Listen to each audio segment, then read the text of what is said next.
Bueno, no quiero aburrirlos con una larga introducción, sino que más bien me voy a limitar a decir que el profesor Lopatín, que a todo esto pido disculpas si estoy pronunciando mal su apellido, no sé si será Lopatá No, no, ¿sí? está bien, gracias. Ya, Sí. ya.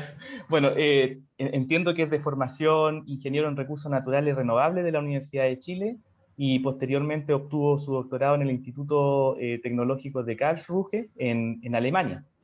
Recientemente se adjudicó un Fondesit regular y bueno, en esta oportunidad nos va a dar una charla titulada de drones a satélites, observación de la Tierra y sus procesos mediante imágenes. Así que muchas gracias, Javier, por haber aceptado esta invitación y por favor, go ahead.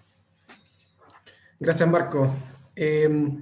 Sí, yo les voy a hablar un poco, voy a compartir pantalla entonces, y me interrumpen cualquier cosa, se escucha mal, se corta, cualquier cosa por el estilo.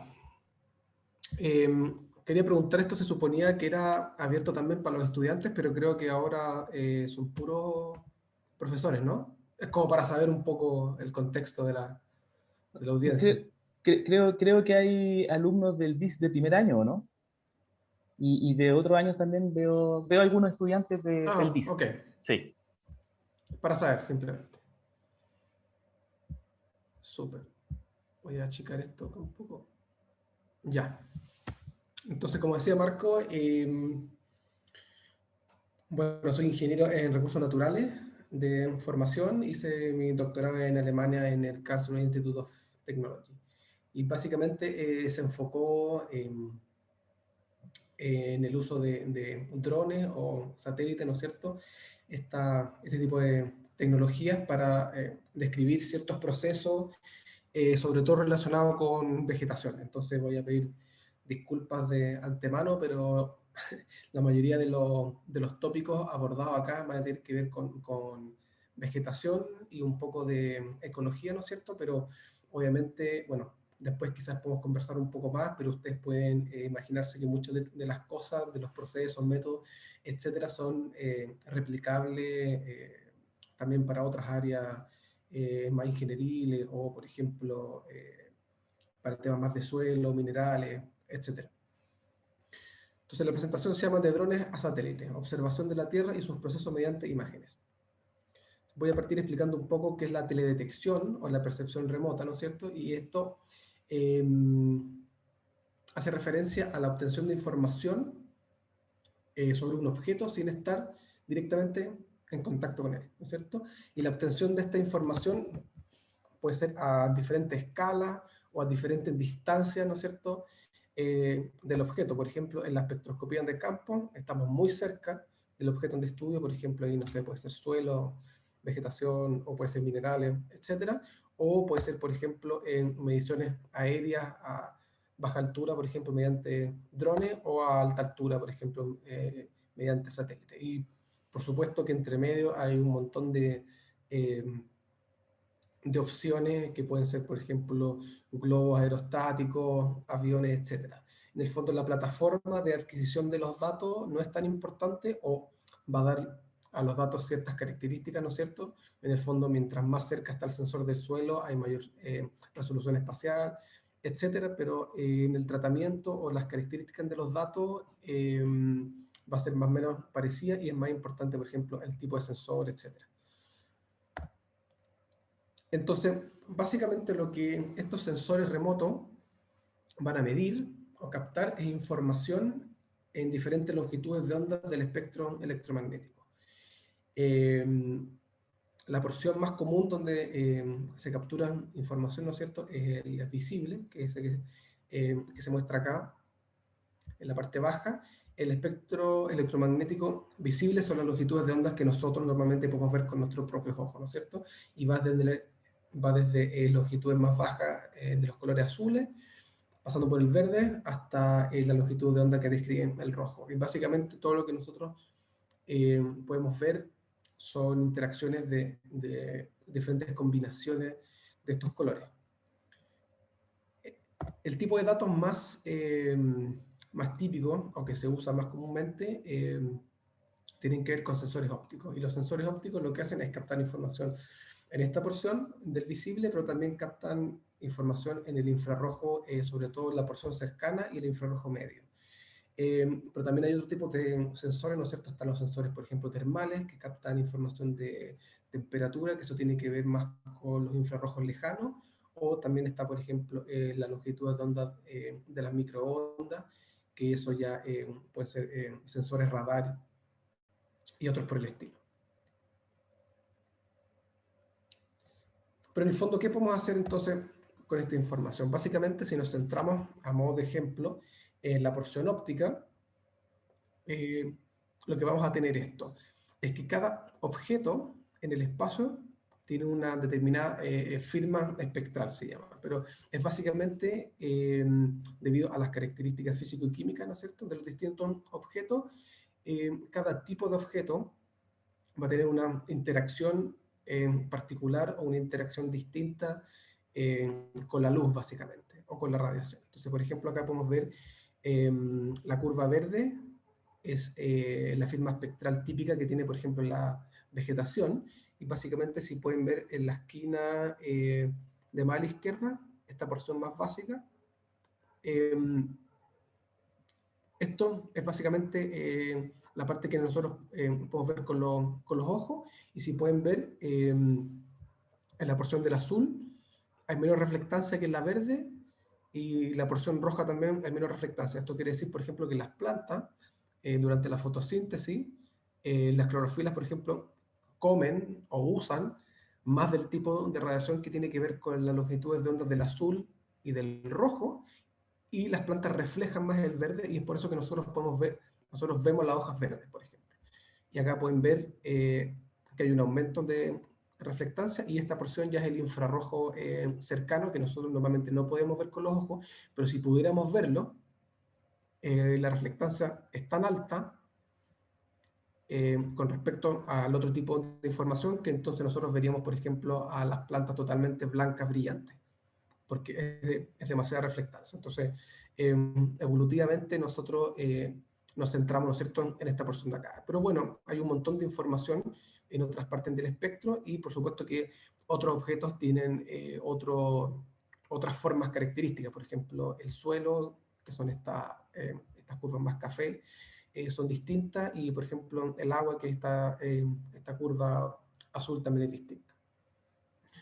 Entonces, esta información podemos usarla de diferentes maneras, y la forma más fácil o más obvia es, por ejemplo, para caracterizar... Oye, perdona, ¿puedes volver a la Sí, anterior? dale. Quería preguntar, ¿qué razón hay el peak, o sea, perdón, las bandas de absorción que hay en agua y también en suelo a 1,4 micrones y también a 1,9?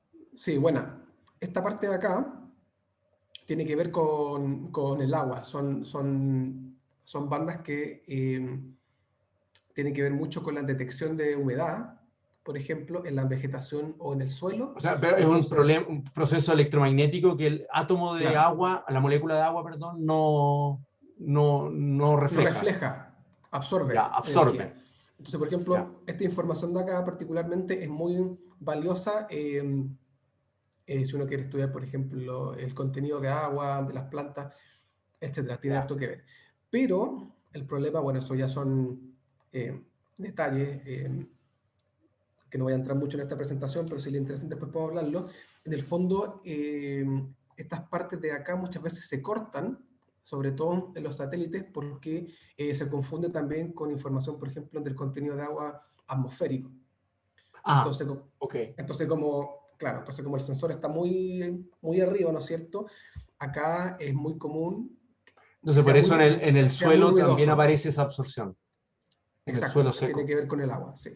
Entonces, es común que los datos satelitales, por ejemplo, estas porciones de acá sean muy ruidosas, y que en el fondo se terminan no utilizando. Pero estas firmas como puras, por así decirlo, se pueden obtener de todas formas con espectroscopía de campo, en donde el sensor está a 1 metro, por ejemplo, del objeto. Entonces no hay tanto ruido en esa porción de Ujú. aire que hay entre medio. Ok, ¿Ya? gracias. ¿De qué? Me interrumpen nomás, me gusta esto de la conversación entre medio. Entonces, lo más fácil que se puede hacer, en el fondo, es caracterizar el paisaje, ¿no es cierto?, de una forma discreta. Entonces, esta información podemos utilizarla mediante una imagen y decir, por ejemplo, estos aguas, estos bosques, estos plantación agrícola, forestal, zona urbana, etc.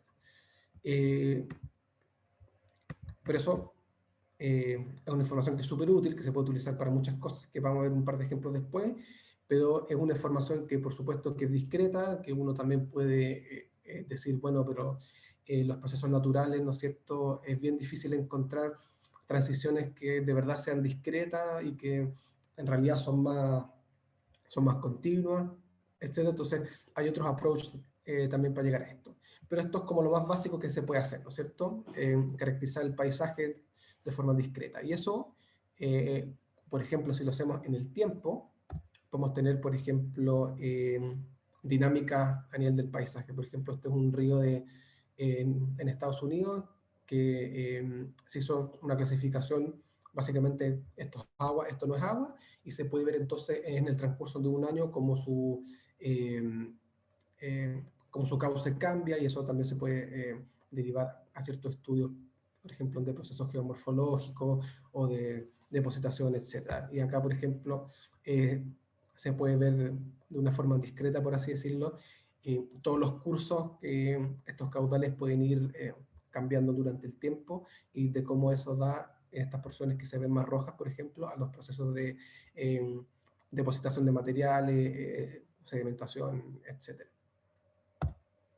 Ahora, también se puede estudiar procesos continuos, no necesariamente discretos. Y acá, básicamente, esto no es ningún modelo estadístico, sino es simplemente información puesta en colores que nosotros podemos ver. Entonces, básicamente, acá hay información, por ejemplo, del infrarrojo cercano o del infrarrojo medio, que nosotros normalmente no podemos ver con nuestros ojos, y sin embargo, le asignamos los colores típicos que nosotros sí podemos ver. Entonces, ponemos esta información que no vemos en colores azul, verde y rojo, y podemos ver esta combinación de colores. Entonces, por ejemplo, esto es un delta, y todo lo que está en verde sería vegetación, y todo lo que está en rojo, amarillo, violeta, etcétera, es agua, y los colores tienen más que ver con las distintas concentraciones, por ejemplo, de materia orgánica y de sedimentos que están yendo hacia el mar. Pero en fin, por ejemplo, también se puede usar a nivel terrestre, bosque. Acá esto es información de alto detalle, ¿no es cierto?, con píxeles muy pequeños, y acá básicamente los distintos colores muestran distintas composiciones físico y químicas del bosque. Entonces puede ser que cosas muy simples, puede ser que todos los árboles que sean amarillos sean de una misma especie, o que estén ubicados a una misma concentración de agua, etc.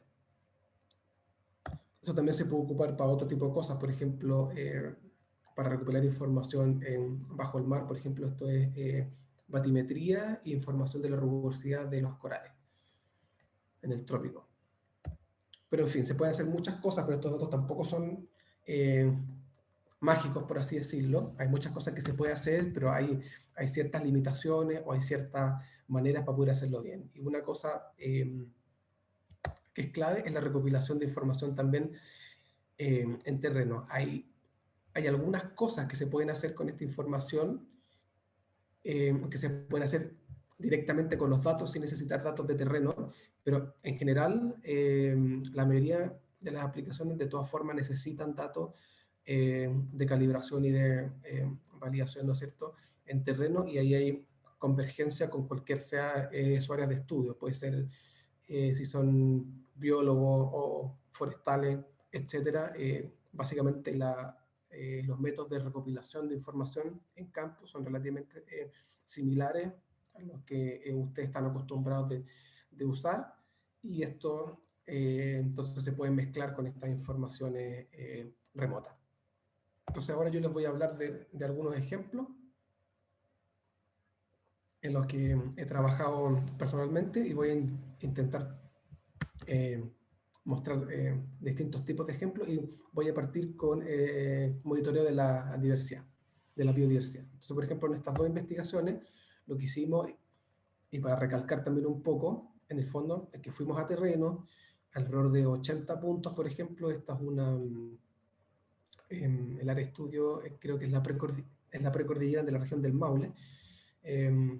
Bosque nativo mezcla también con un poco de pino, etcétera, porque está un poco una mezcolanza, pero básicamente entonces uno va a terreno con un diseño de muestreo, y acá nosotros medimos, por ejemplo, las especies, su abundancia, etcétera. Entonces obtuvimos, por ejemplo, la riqueza total por punto y otros índices de biodiversidad. Entonces, información, nosotros lo mezclamos con nuestros datos remotos, que en este caso en particular, solo para comentarles que los datos ópticos son los más comunes, pero en este caso, por ejemplo, nosotros usamos datos LIDAR, que se llaman, que es el acrónimo para Light Detection and Ranking, y es básicamente un sensor que no saca imágenes, sino que mide altura con pulsos láser. Entonces pasa el avión, por ejemplo, y lo que se tienen son estas como nubes de puntos que dan mucha información sobre la estructura, por ejemplo, del bosque, y también uno puede derivar información, por ejemplo, del terreno, etc. Entonces esta información remota se junta con la información, ¿no es cierto?, que nosotros recopilamos en el campo, y se puede hacer, por ejemplo, modelos de Machine Learning o cualquier otro tipo de modelo, por ejemplo, empírico, físico, etc. Se crea un modelo, se ajusta, ¿no es cierto?, se entrena, se valida, etc. Y se pueden obtener finalmente mapas con la predicción de lo que nosotros entrenamos en el modelo. Entonces, en este caso, es riqueza en este bosque, ¿no es cierto? Ese es como básicamente los pasos más clásicos para usar esta información de una manera útil y de llevar y de obtener, ¿no es cierto?, información espacial sobre un objeto de estudio, que en este caso es la riqueza. Nosotros particularmente también hicimos, por ejemplo, otro análisis y llegamos a la conclusión que es la topografía o las diferencias en la topografía lo que explica mayormente la riqueza del bosque, más que las estructuras propias del bosque. Pero dentro de las estructuras del bosque, por ejemplo, son aquellas estructuras con alturas intermedias, si no me equivoco, bosques que tienen altura máxima entre 8 y 15 metros, en general, en estas zonas de estudio, por lo menos, eran más ricos o tenían más especies que bosques que eran, por ejemplo, más altos o más adultos, por así decirlo, y otros que también eran más bajos. Entonces, todo este tipo de información se puede también derivar.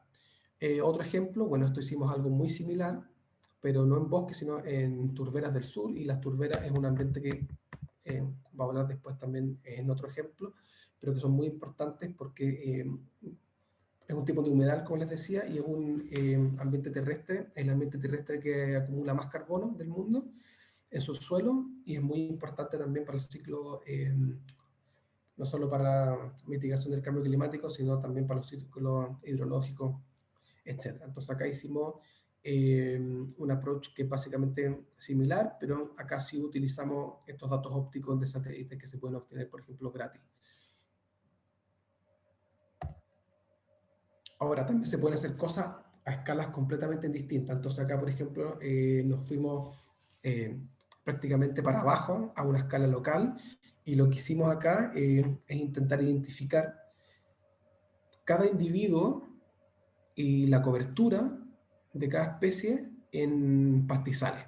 Y esto normalmente es muy difícil porque, claro, si uno quiere identificar especies de pasto, por así decirlo, uno ya tiene que ir a píxeles que son muy pequeños. Entonces lo que hicimos acá, como se ve en la foto que está acá abajo, a la izquierda, es que pusimos un sensor que medía esta información radiométrica súper detallada en muchas partes del espectro, y lo pusimos en esta plataforma, si no me equivoco, a 2 metros del suelo, y lo que hicimos fue escanear varios plots de uno por uno, donde medimos súper bien esto que les comentaba, entonces la posición exacta de cada especie, de cada individuo, etc. Y eso entonces hicimos modelos para ver, por ejemplo, si se puede predecir la cobertura de cada especie, y también estudiamos como, por ejemplo, como la complejidad de la estructura del pastizal impedía o variaba el ajuste, ¿no es cierto?, de los modelos. Bueno, y así obtuvimos también, por ejemplo, mapas de la clasificación de las especies, etcétera, y mediante repeticiones o iteraciones durante los algoritmos de Machine Learning, además se pueden obtener muchas veces lo que tenemos acá a la derecha, que es una forma de obtener el error espacial o la incertidumbre de nuestro modelo espacialmente. Entonces lo que vemos acá básicamente es que zonas que son, por ejemplo, más rojas o más naranjas, son zonas donde el modelo tiene más problemas para predecir, o uno como usuario, si quiere usar esta información para otra cosa, podrían decir, bueno, entonces zonas muy rojas hay que tener cierto cuidado, porque entonces puede ser que el ajuste del modelo en esta zona geográfica específica no sea tan buena, etc. Y lo mismo con las zonas azules. Bueno, las zonas azules son donde el modelo fue sistemáticamente bueno, entonces son, por ejemplo, zonas que nosotros podemos decir que clasificó bien, constantemente.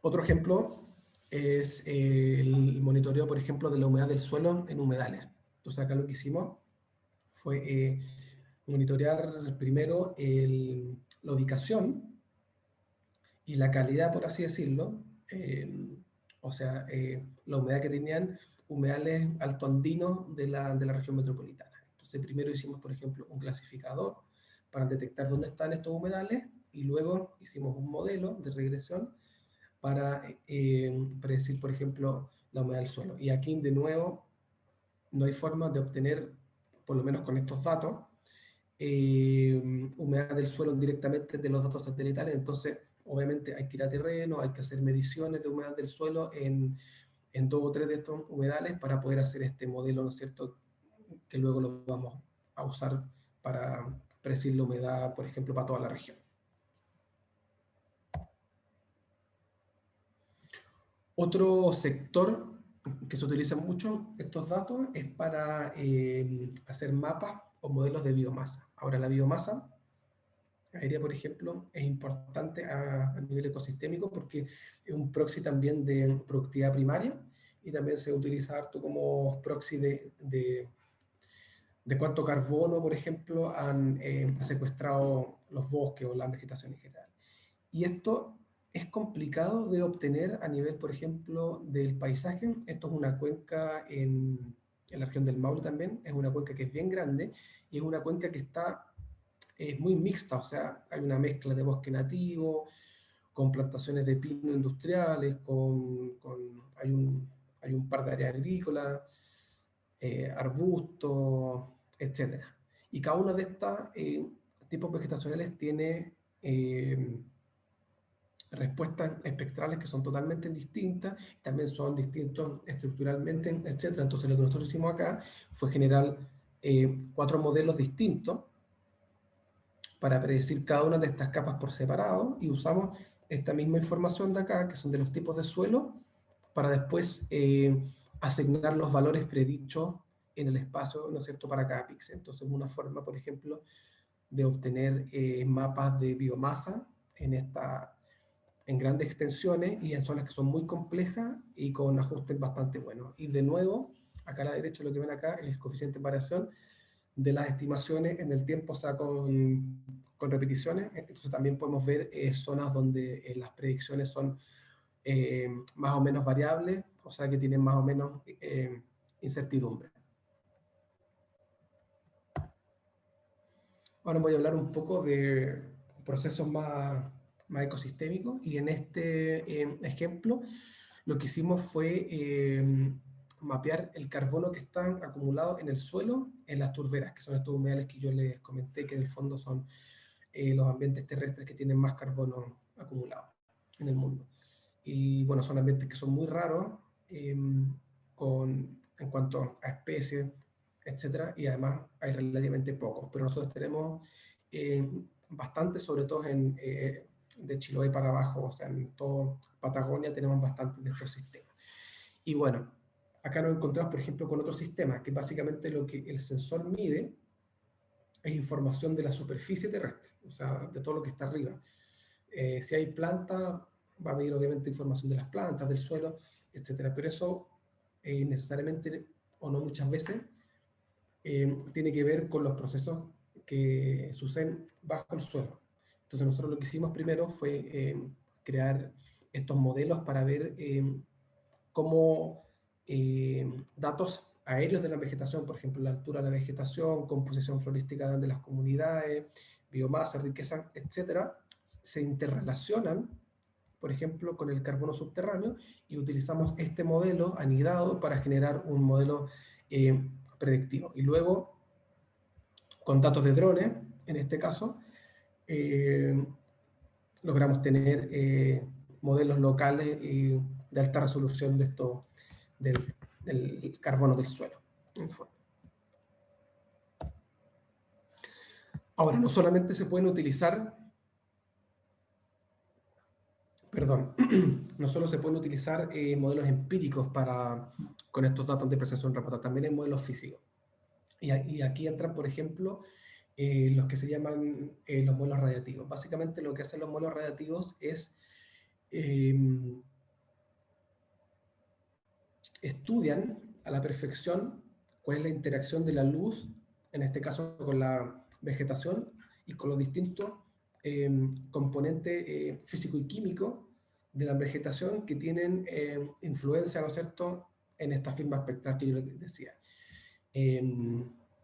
Y aquí entran, por ejemplo, tamaño de las hojas, forma de las hojas, ángulo, índice de área foliar, concentración de agua dentro de la hoja, las clorofilas, los antocianos, todo ese tipo de cosas.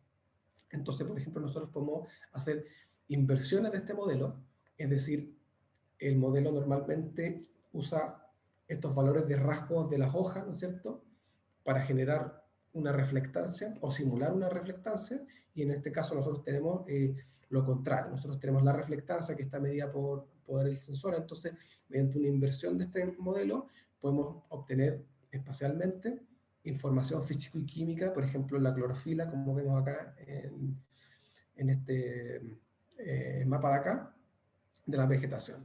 Y de todas formas, aunque sea un modelo físico, siempre es bueno tener datos de terreno para calibrar y validar. Pero estos tipos de modelos también son muy importantes porque esta información, estos rasgos funcionales, por así decirlo, de las plantas, tienen injerencia directa con muchos procesos ecosistémicos que tienen que ver, por ejemplo, con el ciclo del agua, del carbono, o con estrategias de sucesión de la vegetación, etc. Ahora les voy a hablar sobre el último gran tema que he desarrollado en los últimos años, que tiene que ver con la detección de especies invasoras. Entonces voy a hablar sobre un par de investigaciones en las que utilizamos una mezcla de drones con satélites para llegar a esta identificación de la invasión de esta cierta planta en los bosques nativos. Y en este caso, en particular, por ejemplo, no se requiere de datos de terreno. ¿Por qué? Porque vamos a tomar nuestros datos del dron como los datos de terreno. O sea, los datos del dron, como tienen una alta resolución, por ejemplo, píxeles de 1 centímetro o de 5 centímetros, vamos a tomar esta información como nuestro ground truth, por así decirlo, como nuestros datos verdaderos de terreno. Y lo que hicimos acá, básicamente con estos polígonos azules que ustedes ven, es que para 3 especies invasoras hicimos modelos para Pinus radiata, Acacia delvata y Ulex europeus. Identificamos en algunos de los vuelos visualmente, mediante fotointerpretación de estas imágenes de alta resolución que sacamos de los drones, la presencia de los individuos que queremos identificar, en este caso, por ejemplo, el pino, la acacia y el ulex. Y estos van a ser nuestros datos que vamos a utilizar para entrenar y validar. Entonces, lo que hicimos después, por ejemplo, y acá en este monito se puede ver, acá tenemos, por ejemplo, una foto del dron. Estas fotos son simplemente con información RGB, o sea, con cámaras normales que nosotros tenemos en nuestras casas, pero el dron también tenía otro sensor que captaba esta información, por ejemplo, en los infrarrojos, etc. Después usamos esta información del dron para hacer un modelo de clasificación binario, por ejemplo, presencia-ausencia, de la planta que queríamos identificar, de estas invasoras, y utilizamos, por ejemplo, específicamente Maxent, que no sé si alguno de ustedes lo conocen, pero es un algoritmo de una clase que se utiliza mucho, por ejemplo, para modelos de distribución de especies con variables climáticas, etc. Entonces esto lo hicimos para poder, por ejemplo, predecir también la presencia de estas plantas invasoras en otros vuelos de drones que no usamos para calibrar el modelo. Luego lo que hicimos fue traducir estos datos de presencia-ausencia en cobertura del dron a una escala mayor. Por ejemplo, pasamos de píxeles de, por decir, 5 centímetros a píxeles de 10 por 10 metros, que en el fondo es la escala que va a usar nuestro satélite. Y usamos estos datos como nuestra información de terreno verdadera, en el fondo, para entrenar un nuevo algoritmo en base a los datos satelitales. Y lo que podemos ver acá es que la penúltima columna de las imágenes son los datos que nosotros de cobertura de las especies, ¿no es cierto?, de pino, de acacia, de ulex, etcétera, con el dron, y las de al lado son la predicción con el satélite. Entonces se ven que la predicción fue súper buena, que se ven prácticamente muy parecidas, y la gracia de esto es que al usar los drones como trabajo de campo, por así decirlo, logramos obtener miles y miles de puntos para poder entrenar y validar correctamente modelos empíricos. Y eso después obviamente se puede traducir en modelos ya a escala del paisaje, por ejemplo, de la cobertura, por ejemplo, de pino, que es este caso particular de este dibujo. Ahora, el problema es que para llegar a, por ejemplo, estimaciones que sean fidedignas, por ejemplo, de la invasión o de otro tipo de clasificación de plantas, o pueden ser, no sé, minerales, etcétera, en general se requieren de estos sensores que ya pueden ser hiperespectrales, multiespectrales, da lo mismo, es la cantidad de información, ¿no es cierto?, que recopilan en estas longitudes de onda que yo les decía, y el problema es que estos sensores son caros. O sea, si tú quieres tener un dron, que en realidad los drones son relativamente baratos, pero con una de estas cámaras ya te sale más caro. Entonces ahí es donde el chanchito se entra a romper, ¿no es cierto? Y ya no es tan fácil lograr hacerlo. Sin embargo, hay otras alternativas más modernas que tienen que ver con el uso de nuevos algoritmos que pueden ayudarnos a suplementar este tipo de datos. Y ahí entra, por ejemplo, el tema de Deep Learning, y yo voy a hablar específicamente de las Convolution Neural Networks, o CNN, que es un tipo de Deep Learning que trabaja exclusivamente con imágenes. Y estos algoritmos se pueden usar para diferentes cosas, para regresión, clasificación y segmentación también. Y yo voy a hablar específicamente de un par de ejemplos con segmentación. Entonces, básicamente, cómo funcionan estos algoritmos es que en vez de trabajar a nivel de píxel, o sea, ahora que cada píxel, ¿no es cierto?, es una observación, que es básicamente lo mismo que los métodos estadísticos normales o de Machine Learning, CNN va a trabajar a nivel de imagen, o sea que la imagen entera es el objeto mínimo a trabajar. Y lo que hace básicamente es que hace transformaciones y hace convoluciones de estas imágenes. Oh, me estoy quedando sin batería, un segundo, se me había olvidado esto fuera. Ahí lo salvamos. Entonces lo que hace CNN es que hace transformaciones o convoluciones de estas imágenes para generar texturas, para aprender sobre los colores, sobre las formas que hay dentro.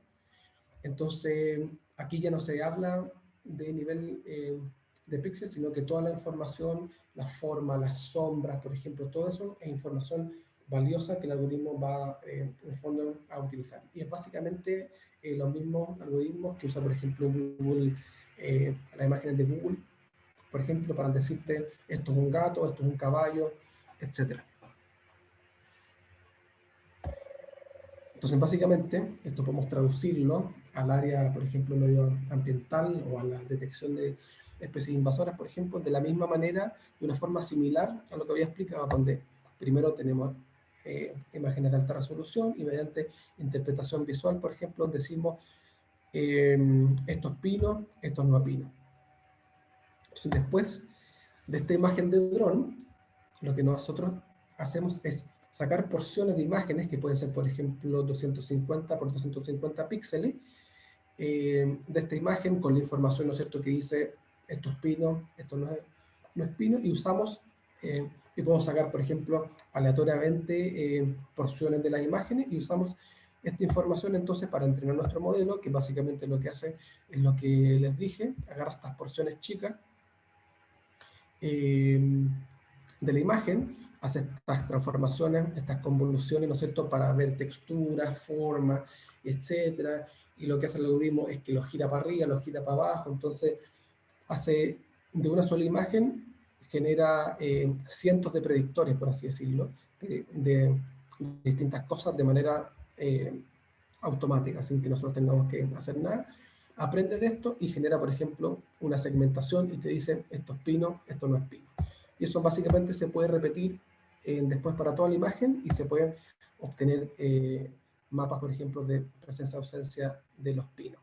Y acá lo que ustedes ven es que las líneas blancas es lo que nosotros delimitamos manualmente, o sea, lo que usamos para entrenar y validar el algoritmo, y las predicciones del algoritmo es lo que está en rosado.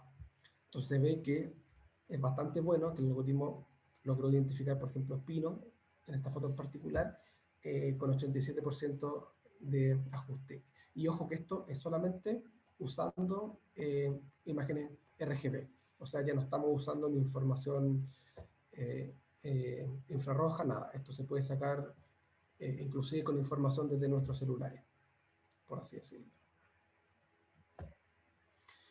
Ahora, y para finalizar un poco, tenemos un montón de información que se puede usar, ¿no es cierto? Tenemos, por ejemplo, estimaciones de biodiversidad, de concentración de agua, de biomasa, todas estas informaciones per se son importantes y se pueden utilizar, por ejemplo, para la toma de decisiones a nivel regional, local, nacional, etc. Pero estos datos también pueden ser insumos para otro tipo de modelos, y acá les voy a dar a modo de ejemplo, y es solamente un ejemplo de muchos que hay, una investigación del profesor Galleguillo, que es nueva, de este año. El profesor Galleguillo es de la Universidad de Chile, y básicamente él utiliza estos modelos hidrológicos, que en este caso particular usó SWAT, pero bueno, hay otros muchos que son de lo mismo, y usó estas informaciones de las coberturas, de las presencias de pino, por ejemplo, de la humedad del suelo, etcétera, y también con otros datos, por ejemplo, de estaciones meteorológicas.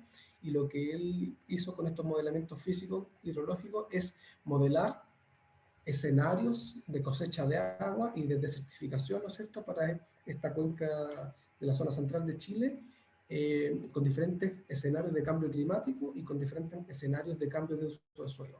Y básicamente lo que él descubrió es que las plantaciones de pino, en particular, es el mayor factor de desecamiento de la zona central de Chile. Y que si nosotros reemplazamos no todo el pino, sino algo de este pino de una forma inteligente, por ejemplo con arquitectura del paisaje, etcétera, con bosque nativo, podemos mitigar en gran medida la desecación que está sufriendo la zona central, sobre todo, del país.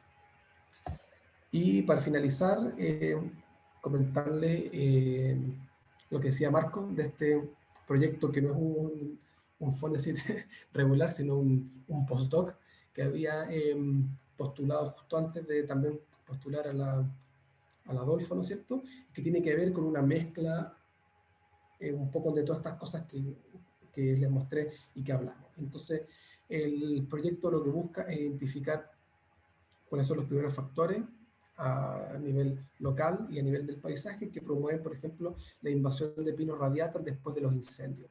Y la zona de estudio es la región del Maule, es una zona que hay fragmentos muy pequeños del bosque maulino, que es un tipo de bosque nativo que es súper escaso, con especies que están en peligro de extinción, etc. Y bueno, y eso utilizando, por supuesto, datos remotos, mezclando drones, satélites, con deep learning y con otro tipo de modelos, un poco como los que les mostré ahora. Y para terminar y concluir un poco, bueno, entonces estos datos de satélite o la detección es una forma eficiente de crear información a grandes y pequeñas escalas. Y esta información se puede también utilizar para generar modelos, ya sea empíricos, físicos, etcétera, que nos ayuden a entender los procesos ecosistémicos o otras cosas que a ustedes les sean interesantes. Por ejemplo, hay gente que trabaja para estimar concentraciones de minerales en la minería, por ejemplo, o para estimar volumen, biomasa, por ejemplo, pero en las ciudades, por ejemplo, para volumen de materiales, etcétera. Se puede usar para muchas cosas. Y también, ¿no es cierto?, los modelos que podemos generar con estos datos, además sirven como insumo para otros datos, por ejemplo, el ejemplo particular que les mostré para generar modelos de cambio climático, por ejemplo. Y bueno, y todo esto sirve, ¿no es cierto?, por ejemplo, para poder diseñar paisajes que sean más resilientes y sostenibles en el tiempo. Y con eso ya yo estoy listo y si tienen alguna duda podemos conversar. Bueno, muchas gracias, Javier, por la excelente presentación. Muy buena la encontré en lo personal. Y doy el paso a las preguntas si hay alguien que tiene una consulta que hacerle a Javier.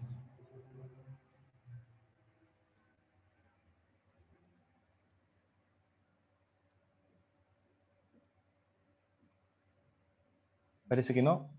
De momento, quizás la están pensando.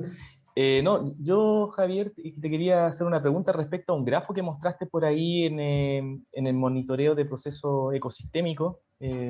Mostraste un grafo, uno de los modelos en particulares que estaba explicando un poquito más atrás, donde aparecía, sí, un poquito más atrás, aparecía un grafo con unos arcos, con línea S. No sé si me podría explicar un poquito más ese grafo que está ahí en la parte A, sobre todo en el tema de los arcos, porque yo por lo que alcancé a ver hacia la rápida, me da la impresión que los arcos entrecortados representan una interacción ahí negativa, y los arcos continuos son positivos, pero a su vez dentro de los arcos hay distintos grosores, y no sé si eso tendrá algún significado o solamente fue en este caso hecho así por el programa, qué sé yo, que los dibujó de esa forma. Buena pregunta, sí, tiene significado. Mira, esto es un tipo de modelos que se llama modelos estructurales, modelos de ecuaciones estructurales, Structural Equation Modeling, y básicamente, bueno, es una familia de modelos, entonces hay muchos distintos. El que yo utilicé, principalmente, es en base a regresión, y básicamente cada flecha es una regresión simple, por así decirlo. Entonces, por ejemplo, la riqueza. Creo que ya. Claro, entonces, por ejemplo, la riqueza se predijo, por decirlo así, con un R cuadrado de 84, ¿no es cierto? Y los predictores acá fueron la altura de la vegetación y la composición florística. O sea, todas las flechas que llegan son predictores, y esto va a ser simplemente una regresión múltiple, por así decirlo. Claro. Ahora, hay más flechas que yo no puse acá, porque en este caso en particular yo no puse las relaciones que no eran significativas. Entonces, por eso se ve así un poco más simple para simplificar la flecha en el fondo. Y esto lo que te permite es que acá tienes una regresión, pero por ejemplo la riqueza también a su vez es un predictor para otra cosa. Entonces uno puede tener un sistema que es un poco más complejo, o sea, son regresiones múltiples que en general son simples, pero uno puede ver cómo está estas relaciones interactúan entre sí. Y como tú decías, acá simplemente para visualización yo puse las flechas punteadas, ¿no es cierto? Son los coeficientes en el fondo negativo, y el grosor es Tiene que también ver por el tamaño del mm, coeficiente. Claro, entonces correcto. coeficientes más grandes, por ejemplo, son fechas más gordas, por así decirlo. Y esto lo hice en el fondo porque eh, lo que explicaba, para el caso particular del carbono subterráneo de las turberas, no se relaciona muy bien con los datos del satélite o del dron, con la reflectancia. Entonces yo lo que quería ver es si atributos más físicos o más geofísicos, ¿no es cierto?, aéreos de la vegetación interactúan bien con el carbono y de qué forma. Entonces yo lo que Ya. hice fue estimar, por ejemplo, la altura de la vegetación, composición, biomasa, riqueza, etcétera, ver qué pathways, o sea, como qué relaciones eran las importantes para llegar al carbono, y con el dron lo que hice básicamente fue predecir estos factores. Después que para el dron es más fácil, no hay ningún problema para el dron estimar la altura de la vegetación o la biomasa, etcétera. Entonces con eso después se construyó el modelo. Se hizo como de una forma más indirecta, Ujú. en el fondo. Y no lo puse ahí, pero básicamente si se hacen directamente con el dron, por ejemplo, el R cuadrado es de 0.3, entonces es mucho peor. No sé si hay preguntas del Hola, público. buenas. Hola Álvaro Álvaro. Hernández por acá. Hola, ¿qué tal? Yo tengo un par de preguntas, Javier. Gracias por la presentación. Creo que es bastante valiosa porque muestra todo el potencial que se puede hacer con este tipo de herramientas. Me surge un par de preguntas de tipo práctica. Cuando tú mencionas el tema de los análisis dinámicos en base a imágenes discretas, si quisiéramos hacer un análisis de algo que ya pasó, digamos, eh, en base a fotos del pasado, ¿cuál es la disponibilidad de imágenes o para hacer un buen análisis dinámico? Estamos hablando de imágenes de cuánto tiempo, digamos, mensual, semanal, ¿qué es lo que hace o de qué se dispone para hacer un buen análisis de imagen? Esa es la Claro. primera pregunta. Y la segunda es si es posible hacer batimétricos con imágenes ya sea de drones o con fotos satelitales. Sí. La primera pregunta. Depende mucho, por ejemplo, del sensor y del satélite. Por ejemplo, no sé si han escuchado hablar de Landsat, pero Landsat es como una familia Sí. de satélites, ¿no es cierto?, que son gringos, son de la NASA. Y en ese caso hay información alrededor desde el año 85 en adelante. Por ejemplo, ahora, sobre todo en Chile, porque en los primeros años, ¿no es cierto?, los gringos se enfocaron más a la obtención de información en el hemisferio norte, etcétera. O sea, igual hay información de Chile, pero puede ser que sea más fragmentada. O sea que, por ejemplo, si quieres información específica de abril, por así decirlo, puede ser que no todos los años tengan información de abril. Y acá también hay un tema de la contaminación por nube, o sea, si un satélite saca una foto y hay nube, no podéis usar esa foto. O sea, tenéis que sacar las nubes y ahí te quedáis con la información que puedes. Ese satélite, por ejemplo, en particular, eh, saca fotos creo que 2 veces al mes, Okay. del mismo lugar. O sea, siempre, en cualquier lugar del mundo deberías tener por lo menos 2 o 3 veces al mes. Creo que cada 16 días, si no me equivoco. Pero ahí después depende del satélite. Después hay otro que se llama MODIS, que el problema es que el píxel es más grande, ¿no es cierto? Y que funciona prácticamente solamente desde el año 2000 en adelante. O sea, por ejemplo, Landsat tiene píxeles de 30 por 30 metros, MODIS tiene de, por ejemplo, 250 por 250 metros o de 500 por 500 metros, etcétera. Pero ahí básicamente puedes obtener información casi diaria, o cada 2 días, cada 3 días, cosas así. Y después hay otros satélites que es información varias veces por día, pero son píxeles gigantes de varios kilómetros, etcétera, que por ejemplo son los que se usan para cosas más meteorológicas. Entonces depende mucho del sensor en particular. Ahora los más modernos, por ejemplo, los sensores, por ejemplo, Sentinel, que son los de la Unión Europea, son mejores, radiométricos, tienen más banda, el píxel es un poco más pequeño, pero claro, hay información solamente desde el 2015 en adelante, por ejemplo.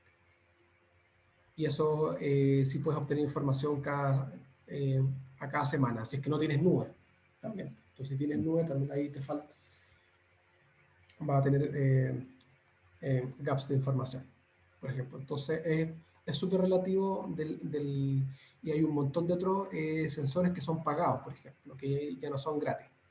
Entonces, hay sensores que obviamente que sacan a alta resolución, por ejemplo, con medio metro de píxel. Ahora están de moda, por ejemplo, las constelaciones de satélites enanos, se llaman. Entonces, son satélites chicos que vuelan más cerca de la Tierra, pero que ya no es un solo satélite, sino que son, por ejemplo, 30 iguales con la misma característica, y esto ya te pueden sacar información a 30 centímetros, por ejemplo, medio metro, 1 metro, y cada 2 días, por ejemplo. Porque en el fondo no es solamente uno, sino que hay 50 satélites ya dando vueltas, y que entonces esta información se mezcla para poder usarla.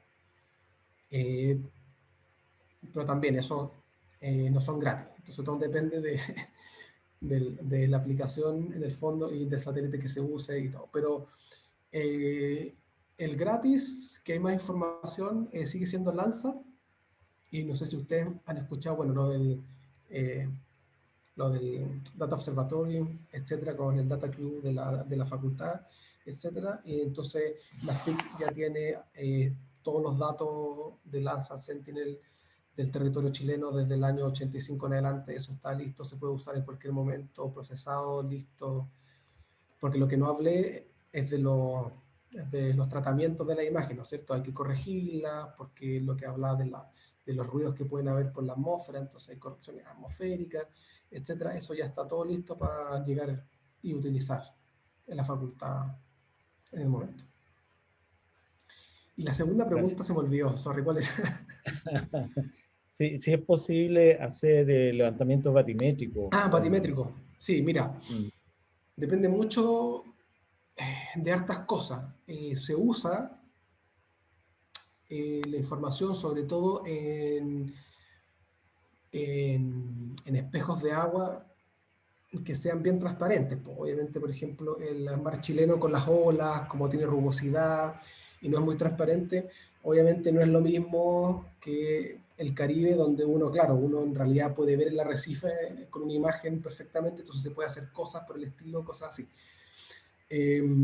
Ahora, para levantamientos batimétricos, otro tipo de sensores, por ejemplo, como el que mostré en el bosque, que tienen que ver más con sensores que miden altura, más que sacan imágenes, ¿no es cierto? Entonces, y hay un sensor satelital que es gratis, que también va a ser, los datos van a estar en algún momento en el Data Observatory, no sé cuánto, hay uno que se llama ISAT, lo tengo por ahí. Bueno, básicamente es un sensor LIDAR que mide esta información, ¿no es cierto? Y que ese sensor, que básicamente tira, ¿no es cierto?, pulsos láser y mide la altura de cuando rebotan. Ese en particular lo hace a longitudes de onda del verde, que en el fondo que puede, creo que, penetrar hasta unos 30 metros en el mar.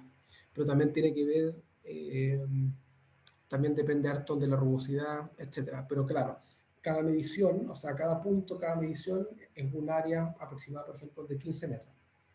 Entonces, ya para hacer estudios que sean un poco más macro. Pero sí, o sea, hay alternativas. Después hay un área completamente en la ciencia oceanográfica. Así como un dron puede llevar un sensor, también hay lanchas que tienen sensores abajo. Hay hartas alternativas para poder hacer este tipo de cosas, que no es mi tópico, pero sé perfectamente que se puede y que existe en el fondo. Esa de la lancha hace sentido porque emula Sí. el dron. Sí. Bueno, Claro, sí. En el gracias. fondo es el sensor que tiene que ser transportado por algo. Entonces, yo he visto hasta fotos, yo he visto hasta fotos de algunos laboratorios en Estados Unidos que están haciendo un harto estudios con arrecife, etcétera. Entonces, la lancha, por ejemplo, empuja a alguien que va en la piola atrás, como con una tabla, así como surfeando, y la tabla del fondo lleva el sensor abajo. Y cosas así como más artesanales, por así decirlo, también se pueden hacer y funcionan bastante bien. Gracias. No sé si habrá más preguntas del público. Si no, bueno, lo dejamos hasta acá y le agradecemos Espérate, nuevamente. ¿Sí? ¿Hay preguntas? hay alguien, Carlos Sepúlveda, que hace una pregunta, que me hizo una Ah, no, pregunta por chat, sí, porque dice perfecto. Ya, que su conexión es mala, entonces que es mejor por acá. perfecto.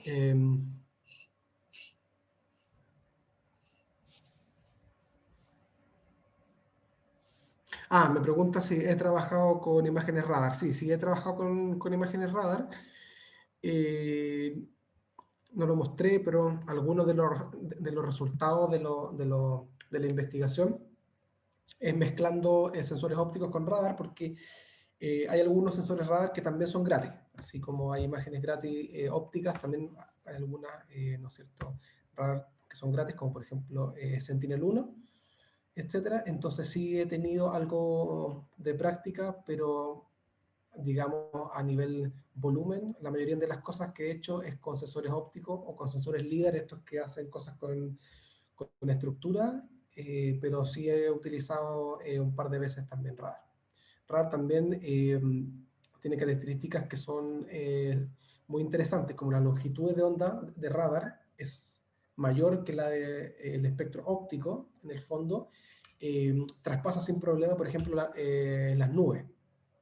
Entonces, es súper bueno, por ejemplo, para el sur de Chile, básicamente no hay problema si está nublado, y si está lloviendo mucho, puede ser que la imagen sea un poco más ruidosa, pero tampoco es un gran problema. Entonces, esa es una de las ventajas. Y esta información básicamente lo que te da es información de